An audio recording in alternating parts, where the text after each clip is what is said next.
আয়না ঘরে বন্দি রেখে জঙ্গিবাদদের নাটক করছে আওয়ামী লীগ, বলেছেন জামায়াতের আমির। গত 15 বছর বিনা বিচারে মানুষকে হত্যা ও গুম করা হয়েছে বলে মন্তব্য করেছেন জামায়াত ইসলামীর আমির ডক্টর শফিকুল রহমান। তিনি বলেন, জাতীয় নির্বাচনের নামে বিনা ভোটের এমপিদের পাশ করানো হয়েছে। 2024 সালে আমি আর ডামের নির্বাচন হয়েছে। পতিত ফ্যাসিবাদ আওয়ামী লীগ সরকার আমাদের দেশপ্রেমিক বিডিআর বাহিনীকে ধ্বংস করে সীমান্তে বিজিবিকে চৌকিদারের দায়িত্ব দিয়েছে।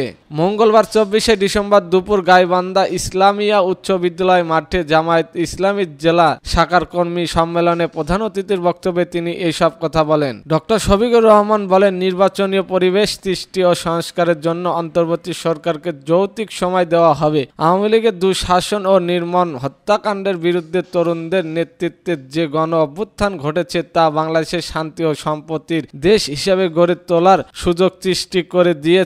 চাঁদাবাজি ও দখলদারির অবসান ঘটিয়ে বাংলাদেশের মানুষের জীবনমান উন্নয়নের কাজ করতে হবে। জামায়াত এর আমির বলেন, গত 15 বছর সংস্কার মায়ের বুক খালি হয়েছে। আয়না ঘরে বন্দি রেখে জঙ্গিবাদদের নাটক করা হয়েছে। অসংখ্য মানুষকে বিনা বিচারে হত্যা করা হয়েছে, গুম করা হয়েছে। স্বাধীনতার পর সংখ্যালঘুদের উপর যেসব অত্যাচার বা জুলুম হয়েছে তা জাতিসংঘের অধীনেও গণসংযোগ আন্তর্জাতিক তদন্ত করার আহ্বান জানাই। তিনি আরো বলেন, বাংলাদেশের হিন্দু, বৌদ্ধ, খ্রিস্টান সবাই যুগ যুগ ধরে পাশাপাশি সম্পত্তির সাথে বসবাস করছে। তাদের সংখ্যালঘু ও বলা জাতিকে বৈদিক করার একটি ষড়যন্ত্র, একটি শয়তানি চক্র। ধর্মের ভিত্তিতে মানুষের বিভাজন তৈরি করে ফায়দা লুটতে চায়। তারা মানুষের সাথে মানুষের বিবাদ তৈরি করার চক্রান্ত করছে। তিনি বলেন, যদি মসজিদ পাহারা দিতে না হয় তাহলে মন্দির কেন পাহারা দিতে হবে?